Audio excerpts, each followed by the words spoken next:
Hi guys, so this is purely for people interested in a career in financial services and who might be looking at the CII's new professional map. I've had a play around with it for about an hour now and I've got a bit of feedback.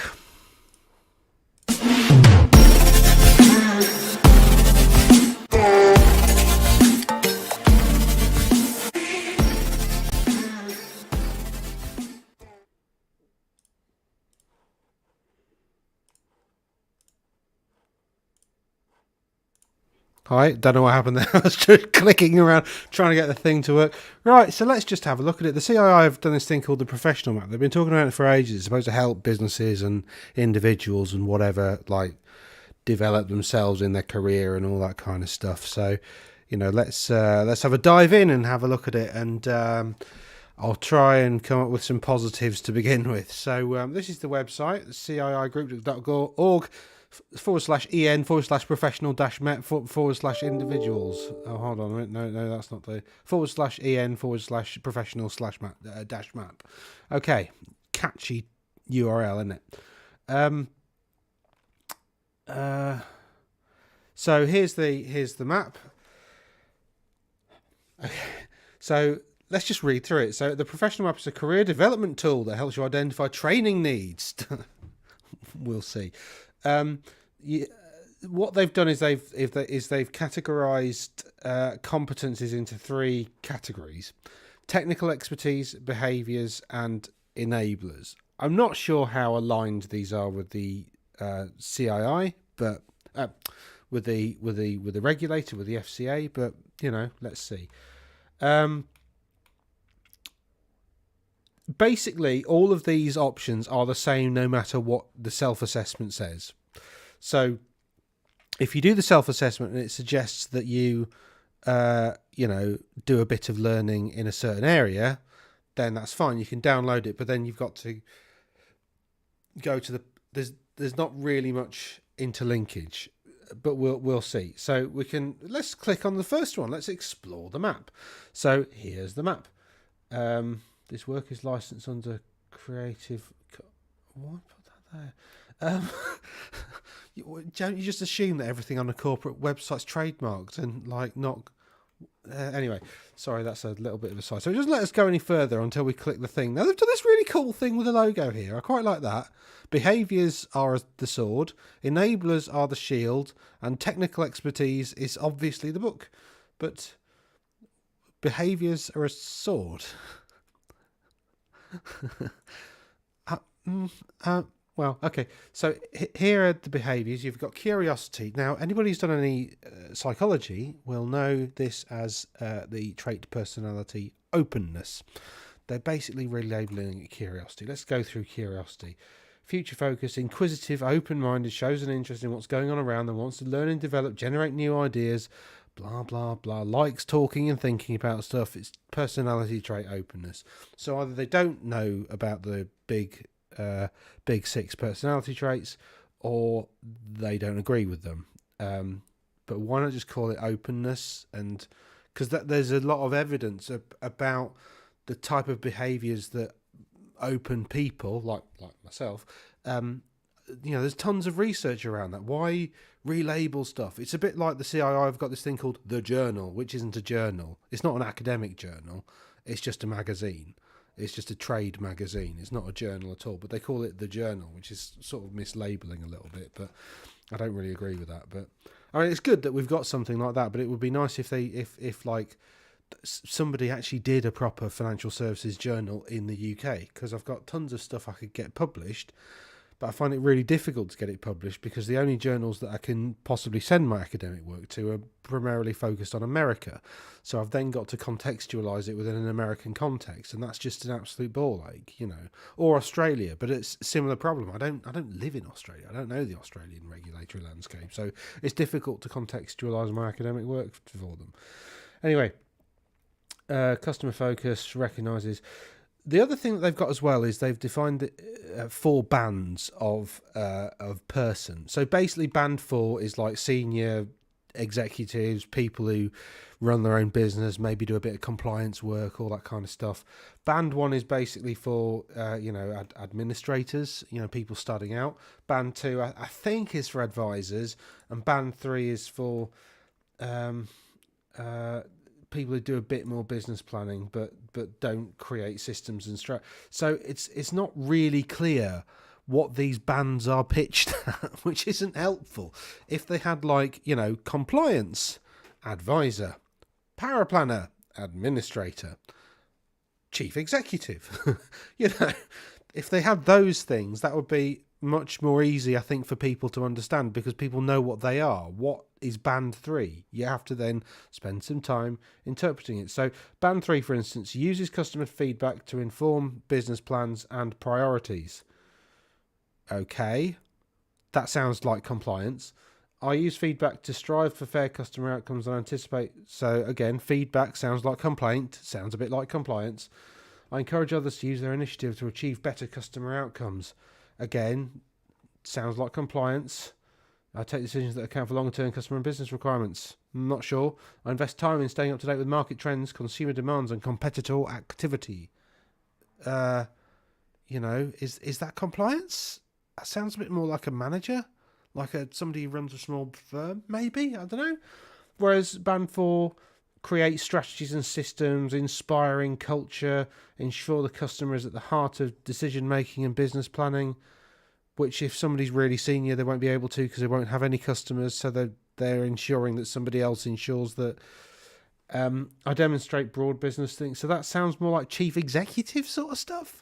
I mean, there's not a lot of them. I mean, who's band 4 for? Is that for little business owners, who have 4 or 5 advisors, or is that for Lee Hartley? I mean, it's not clear.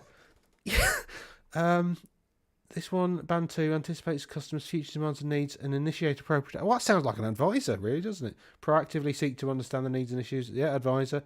Lead by example through identifying opportunities to advisor. Make decisions that balance the customer and business requirements. Now, I'm sorry, I'm not sorry, actually. I have a really massive problem with that. You should never compromise customer outcomes for a business requirement. I don't care. That's why I'm independent. I'm very passionate about that, as you can probably tell. That's just, putting your client at any form of detriment because of a business need. Absolute no-go. The fact that the CII are even hinting at that, it's disgusting, really. I stated up to date with CPD. So this band 2 sounds like advisor, band 3 sounds like compliance, band 4 sounds like business owner, executive maybe. But I can't believe they've written that balance customer and business requirements. When is that a thing? Customers come first. End of.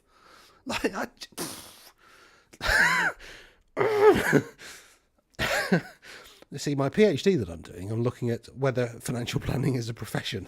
That's going in my thesis as evidence we ain't. But anyway, oh, God, I can't believe that. I know it happens. I'm not naive. I'm not an idiot. But, why would you'd never write that down? Anyway, yeah, Mr. Client, yeah. Well, we could do the thing that works really well for you, but because we've got a business need to not do that, we're going to screw you over a little bit. Is that all right?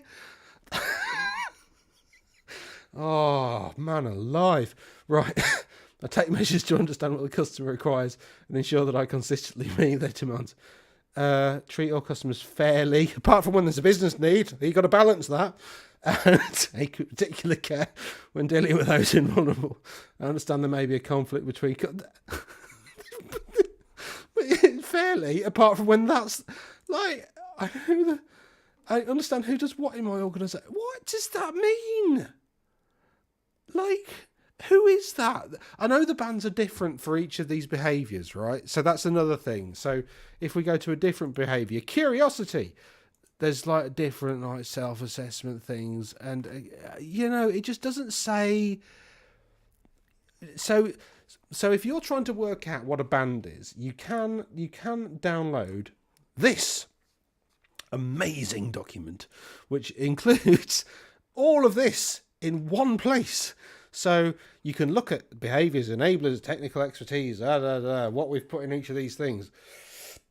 Typical job roles they've put in here, not on the website, but in here, frontline staff, administrative and entry levels. But if you go to some of the behaviours and you look at the descriptions in the behaviours, that's not entry level role behaviour. Middle managers and senior. Well, band 3 quite often sounds like compliance. So is compliance middle management? Is that what we're saying? Is that how it works in financial planning? I don't know. First line managers, team leaders, regulated and specialist roles. Well, what? They're very different. Frontline managers are like your regional development coordinators and all that kind of stuff. They're not advisors. It's a totally different job. Anyway, senior leaders and business owners. So they've done something for the Lee Hartleys of this world. They've done a band 4. Okay, well, fine, but there's only like 100 of them. I mean, is it really worth putting everybody's money into the people at the top of the tree who probably aren't going to look at this? I mean, or is this for people who want to work towards that? So is this like each band is fine?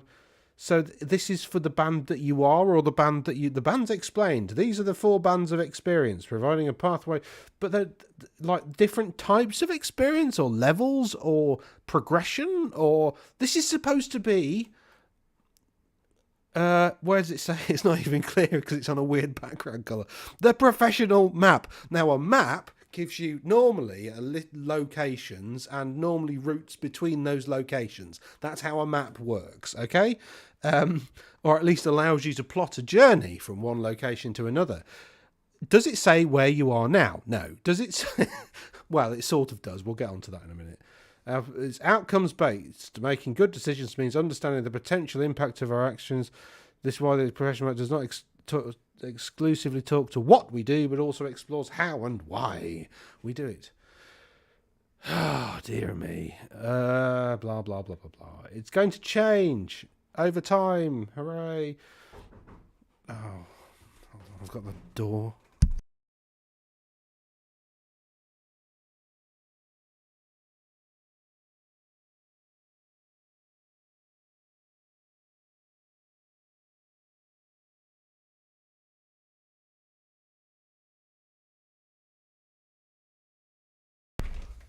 Sorry about that. Parcel. Right, back to the map.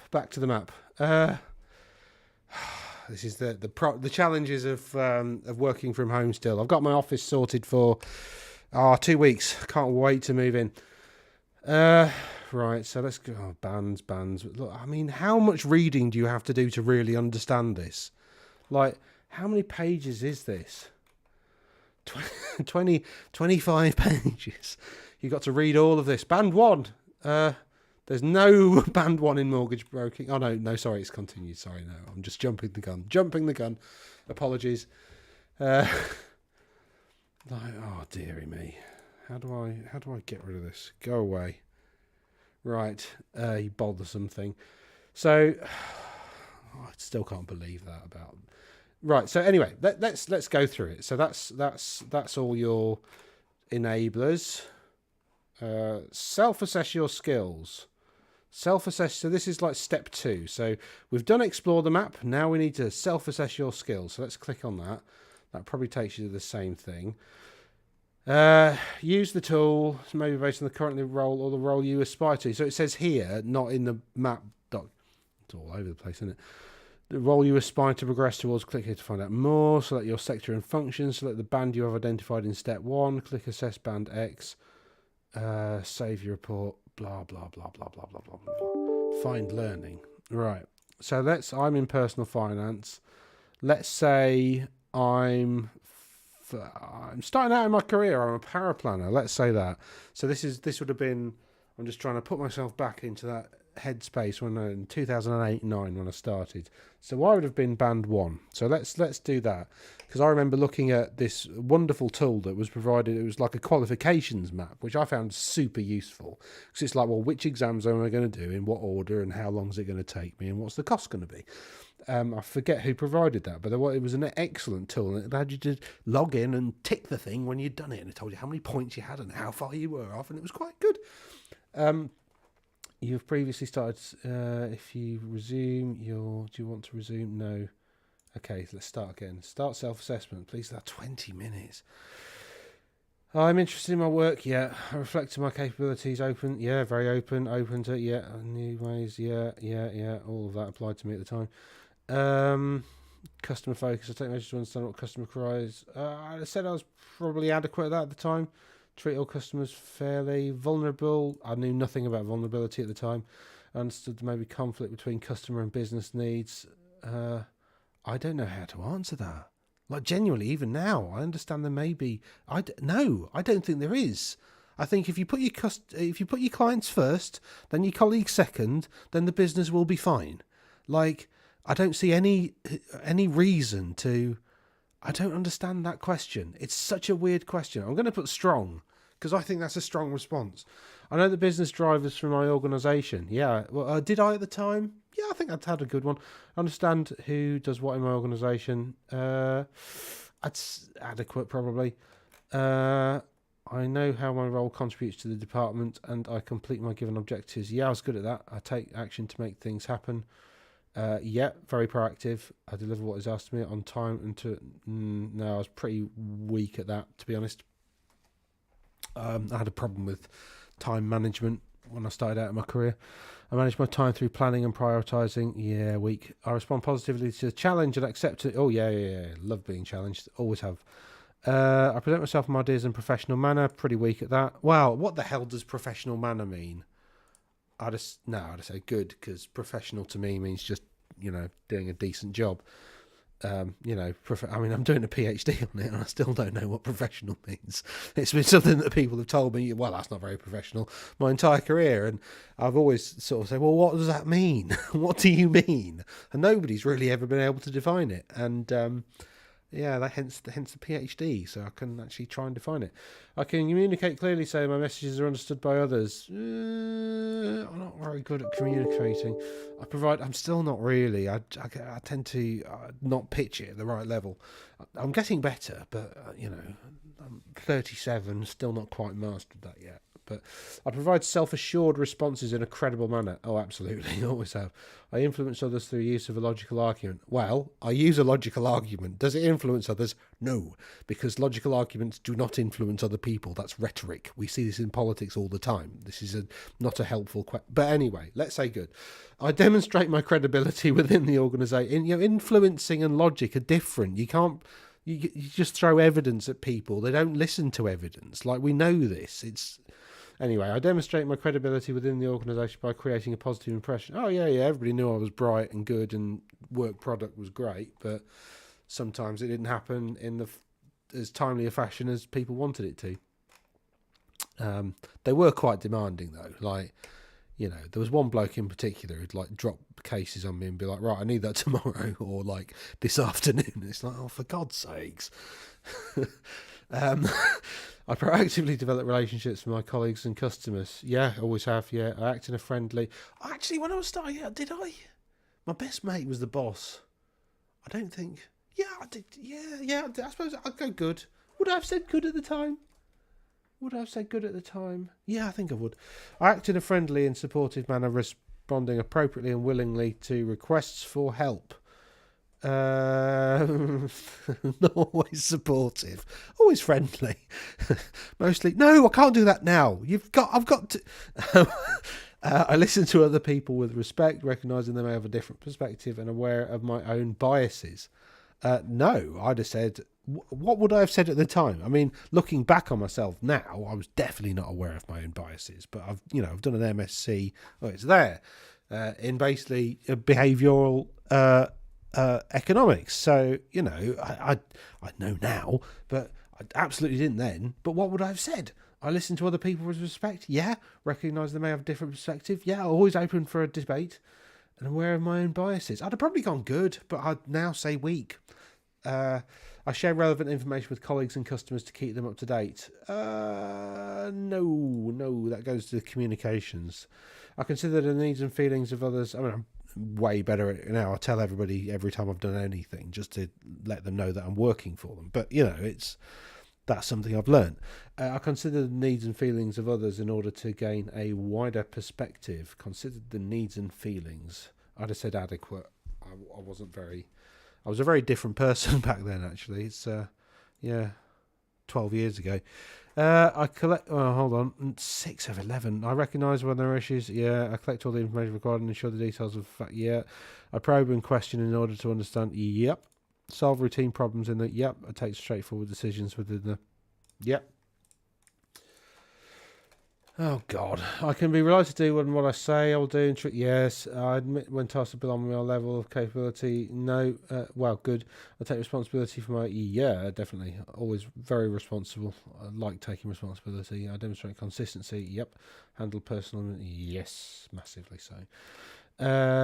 Compliance with policies and guidelines. Yeah, I fulfil the orders, results, and limits of my authority. What would I have put for that?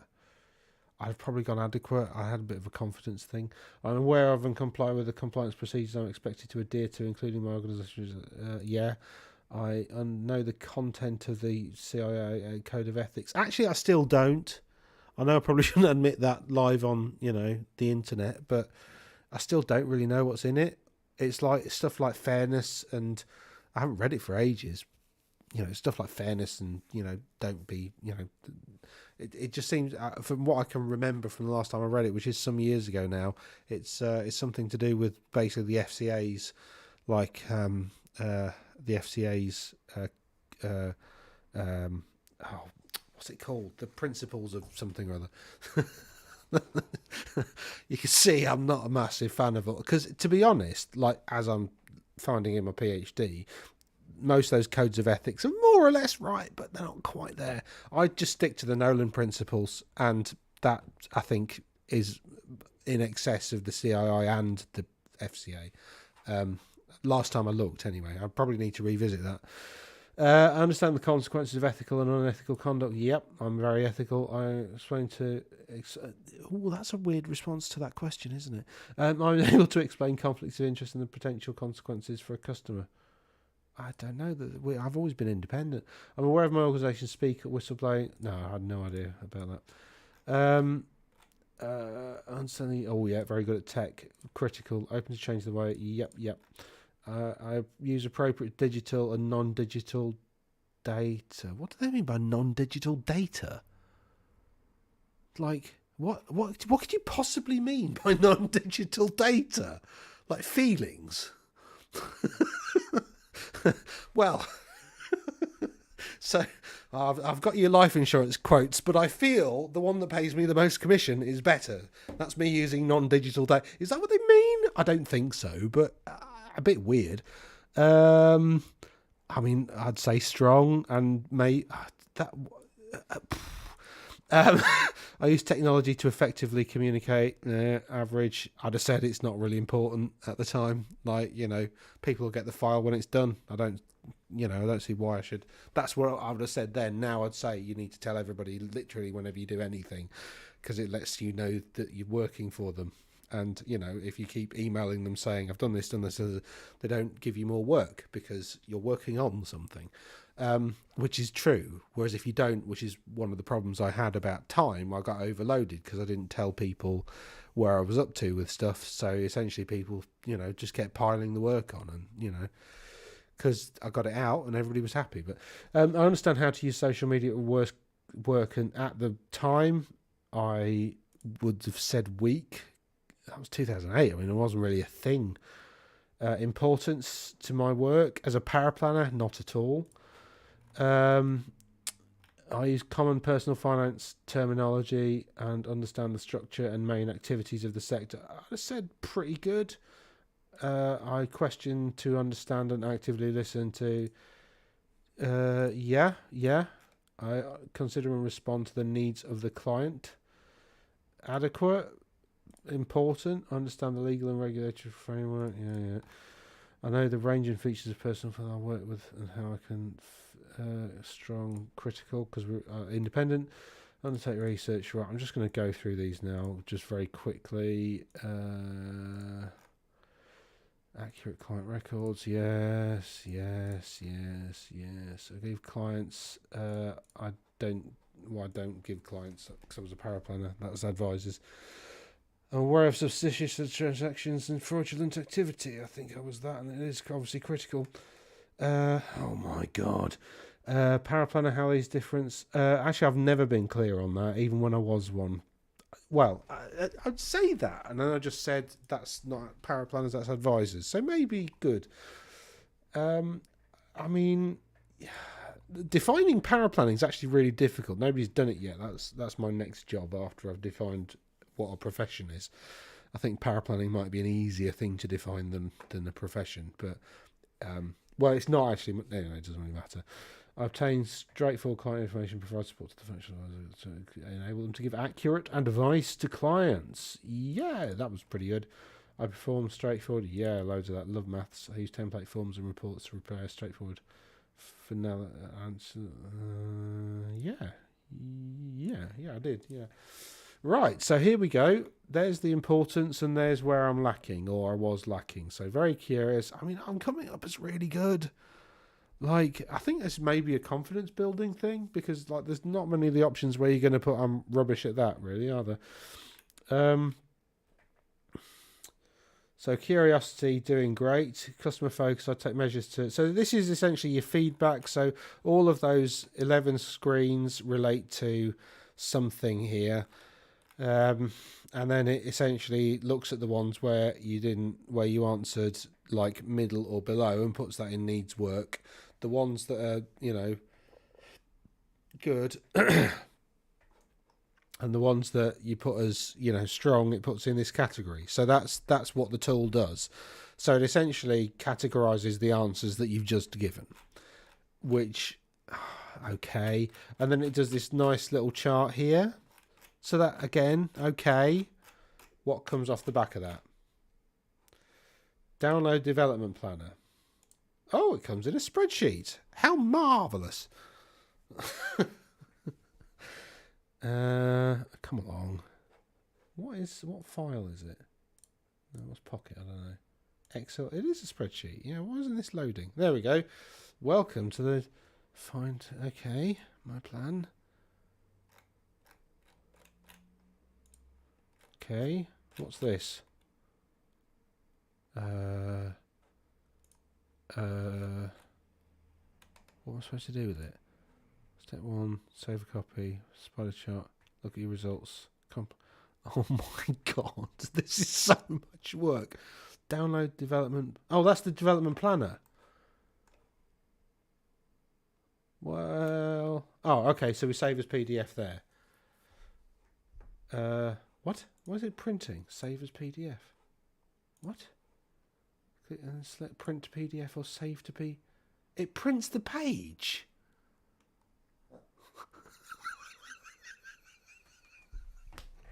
Oh my God, that's so rubbish. Right, okay, so you get.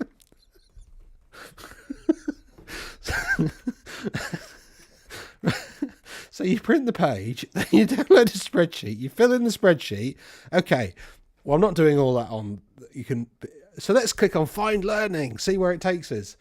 Choose your set. We've already chosen that when we did the self-assessment. Warning bell. Personal finance. Find Learning. Yeah, I know this because I've been through the process. Behaviours. So where's the stuff that's relevant to me? Okay, so we can't do that. We need to go to the self-assessment thing. How do I get back to my thing? All right, personal finance, paraplanning. What did I say? Band 1? I can't remember. View report. Here we go. So here's my report. Cool, that's saved. I'll do another test in a minute. Oh, that is so... Anyway. Right, so where have I got the biggest deficit? Customer focus. That seems to be the biggest deficit, all right? So customer focus, what have I got? I take measures. Right, so we've got personal finance. Where's it gone? Where's the thing? Find Learning. There. Right, okay. Find Learning. So personal finance, we need to click on that every time. It doesn't save it. And customer focus. Here we go. Oh, there's a PDF. Okay. What does this say? So this is what I should. This is me as a new paraplanner. I think I had RO. No, it was before the ROs, wasn't it? I had one of the certificate levels, a compliance one. That was the first thing I did. So this is my headspace. So this is telling me next I need two, because customer focus. That's what I've done because I'm a logical person. There's my biggest deficit. Okay, cool. So let's focus on that. Recognises customer needs. The bands. Yeah, I must have read all that in order to do it in the first place. Competency standards. Oh God. Member CPD, learning resources, CPD, training and courses, nothing in qualifications. Band 2, nothing in qualifications. So there's a load of CPD that you can do. I can look at how to blow your client's mind, mental capacity beyond theory, lasting powers of attorney, divorce in later life. All of this I need to know, apparently, starting out in a career as a paraplanner. To improve my customer. Why would knowing vulnerability? Actually, that one's a good one. That one's the one that, because I put weak because I at the time I knew nothing about it. So that one would have been helpful, definitely. The rest of it, that should be at the top, I would argue, especially with the FCA's new customer duty. I mean, that should probably be at the top of every list because I think a lot of people are getting it wrong. But code of ethics, allow. Taking me to Bright Talk. The Code of Ethics, presented by the Professional Standards Manager at the CII. Complete register. Oh my God, you've got to give them your data. I'm not doing that. I don't want any spam off them. Get enough. I feel like this has been an hour's worth of messing around with some spam they've sent me. Okay, so that's one area. I can do some CPD. All right. Well, oh no, we're ignoring that because that one requires filling in. Right. Where else am I short? Ethics and compliance, inclusivity. All right. Inclusivity. Enablers, ethics and compliance. Okay, so ethics. So that was a behaviour we just looked at. Customer focus is apparently a behaviour. Enabler, ethics and compliance. All right, let's click on that. Oh, we get another PDF. Okay, so that's got all the same stuff at the start. There's some corporate e-learning, including the code of ethics, which is not the presentation, but is okay. Keep it with compliance. Code of, now this is supposed to be the code of ethics, but it's taken us to learning/assess. Right, so that link's not working. It definitely says code of ethics. Learning. Oh no, it does just take us to learning. Why does it take us to the code of ethics? These are all taking to, look at them, the URL, it's all learning assess. So right. Oh, hold on. Oh no, sorry, that's band 3. Yeah, that's fine. I thought they were really recommending that somebody's starting out. The first thing you should do, JO7. So I've tried it. It's a horrible exam. The papers, just like the book. Actually, the book is really useful as a reading tool and like as a list of things you probably should know about if you're going to get into supervision. But like trying to examine that must be an absolute nightmare because the syllabus is like 3 million miles wide and they can ask a question on anything. I mean, they asked me one question. I think there was like 20 marks on something which had like half a paragraph in the textbook. Absolute joke. But I didn't fail by much, like 6 or 7%, but enough to, not appeal because that's like, you're not going to get that swing on an appeal. And it's not talking about stuff like that. That's really useful careers advice. So if you failed an exam by like 5% or less, always appeal. I mean, it might cost you 80 quid if they don't uphold it, but quite often they've just not added up the score right. Apparently, I was told that by an ex-examiner who was a senior examiner. Or they've just missed a page. So when they were marking it, 2 pages stuck together for whatever reason. So they've just missed a page of answers and not added them up. they don't get paid a lot, the examiners, so they don't it's not ideal, but apparently that happens more often than you'd think. So again, that's not on here. That's not on here. That's like proper like advice. I'm getting really tired of this now. I'm sure you. So we've got So we've looked at an enabler and a behaviour, and they all seem to be the same thing. What about core practice? What's that? Was that on the self-assessment tool? Hold on, let's go back to that. Was that on the self-assessment tool? Core practice. Yes, it was. Yeah. Okay. So what's core practice? Core practice. I mean, what is it? Why is the whole page for 3 lines? Along with other behaviours, other enablers, combining the core practice competencies, which are competent. Oh, here we go. Oh my god. Oh, okay. Oh, so there are some qualifications here. Finally, it's telling me to do some exams, which is what I need to be doing, which is what it needs to be telling. So the rest. So I'll spend like hours and hours and hours trawling through the web. Are they just doing this to generate traffic? It does feel like that, doesn't it? Like it's generated a lot of traffic of me over the last hour. Like, and what are they recommending doing? CF1, RO1, RO6. Why are they not telling you to do the bloody diploma? Oh, band 3. What's that for? Band 1. So the LP1, CF1, RO1, RO6. Like, yeah, just dive straight into RO6. Yeah, see how you do. Absolute joke.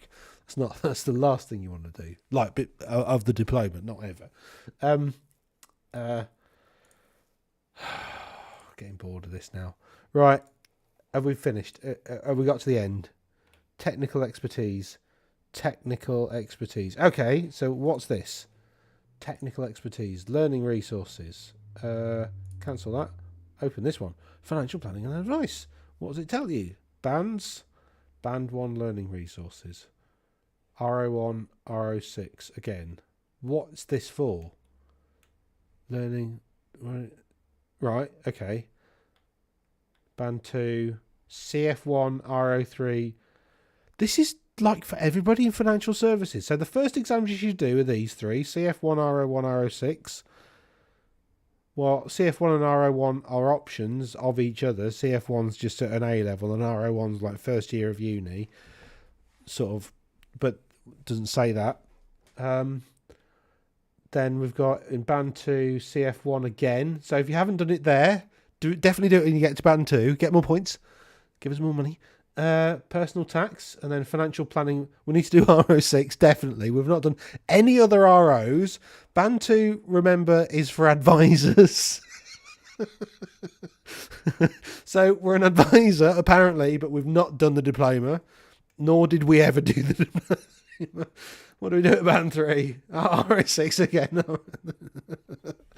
Oh, this is hilarious. Investment principles. This is when we do RO2, right? After we've been an advisor for a few years and now we're a manager. Then we need to do RO3 to work out investment principles and risk. Oh, what is in here? Oh, AF4. This is for like chief execs. And why do they need to know that? Like, they need to know stuff like, schoolers 3 levels of leadership. They don't need to know anything. Oh, for goodness sakes. See, and then they need to do AF6. Oh my god! Seriously, is that what is this document? What does it actually say? Have I misread this? Working requires specialist technical knowledge and skills defined in the professional map. The scope you work with determine the order. But like what? Cancel that. Okay, so what? So paraplanning. Okay, so if we click on paraplanning, what does this tell us to do? So this is just like a general paraplanning thing. Okay, so the first one you should do J09, which is a written paper. I've not looked at it, actually. I wish I had a colleague who did it, because I'd like to have a look at it. Award in financial planning. There's probably past papers online, isn't there? I probably should just look at that. Award in financial planning, CF1, customer service in... Didn't I click on paraplanning? Didn't I click on financial planning? Why do we need an IF exam in financial planning? That's totally useless. It doesn't count for anything. Well, it's not totally useless, but... Huh? Paraplanning? again, if we haven't done it, like a sort of a qualified power planner, and all we've done is the power planning exam. We've not done anything about any technical expertise. We don't know how pensions work, insurance work, but apparently, according to the CII, that's enough. And then power planning, and then what's at level 4? No, we don't do band 4 power planners. We've got all this stuff that you might need to know. Holistic care advice, a helping hand. Okay, supporting functions. What's this? This is admin, maybe? Oh, such as HR. Right.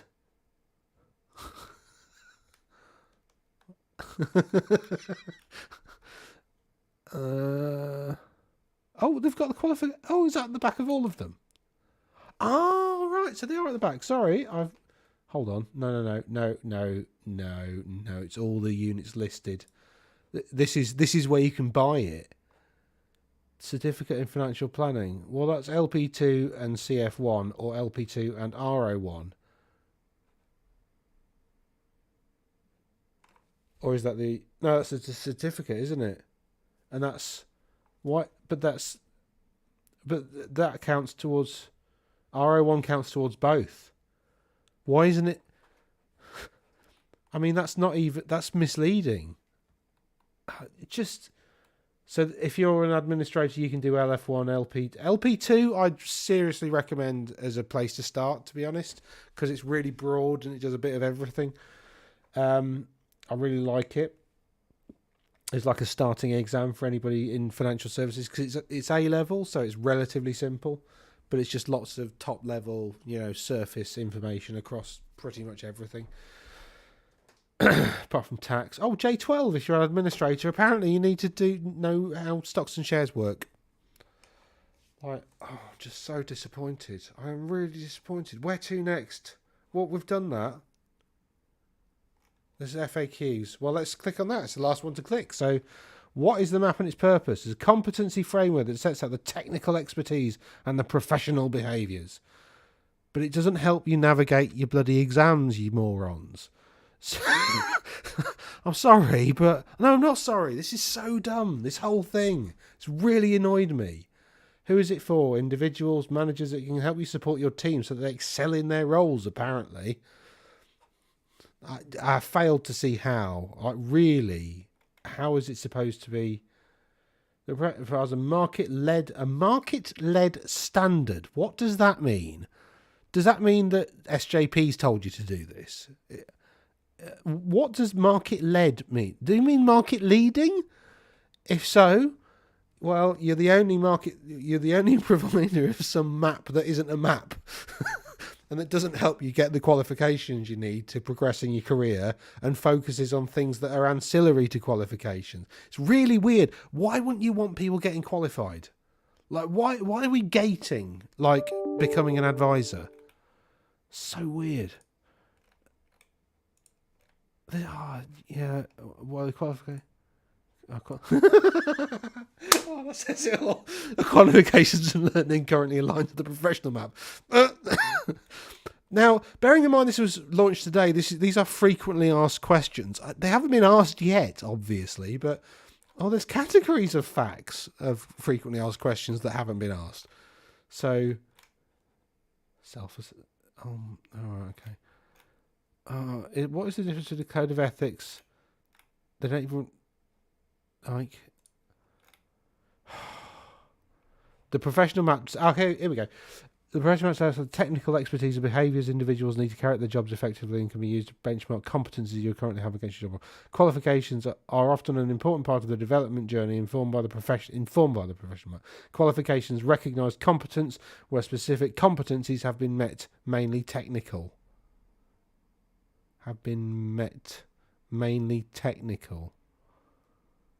Well, that's not how you describe your AFs. Qualifications are not intended to be the only way to undertake all relevant learning. Throughout the career, professionals develop a wide range of behaviours and technical expertise through other learning programs and experiences specifically relevant to their roles, aspirations and development needs.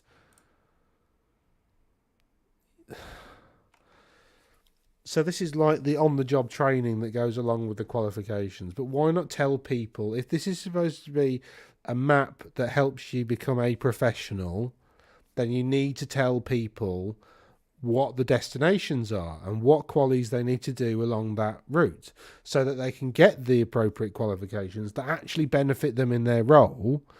Not the bloody certificate in, customer facing niceness from the CII or whatever it was, the insurance thing in, how to be a receptionist or whatever it's supposed to do. That's not helpful. Like, you need to tell people, okay, well, you could start off with LP2 because it's a broad blah blah, because you're an administrator in a financial planning practice. Or it could say, okay, well, you've started to work for Aviva, so you might want to do LP3 because, you're an administrator in a life insurance, if you're on the life and pension side, obviously, or the wrap or whatever. It needs to tell people what they should be, where they should be spending their money. The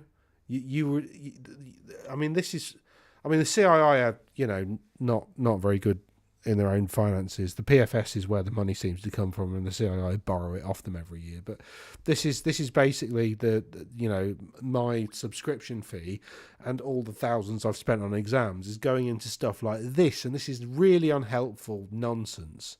Like, it's such a distraction, and this it's so weird because, like, loads of employers pay you based on how many qualifications you've got. So you get, as you go up in qualifications, you get more pay. So they're gating pay for people and sending them down this weird pathway of other things you could be doing if your employer doesn't want to pay for exams. Well, how is any of that useful? Like, let's just pick something. Let's just pick one of these learning activities. Where is it? Oh, no, that's not that one. Let's just pick one. Tricky situations and avoiding advisor pitfalls.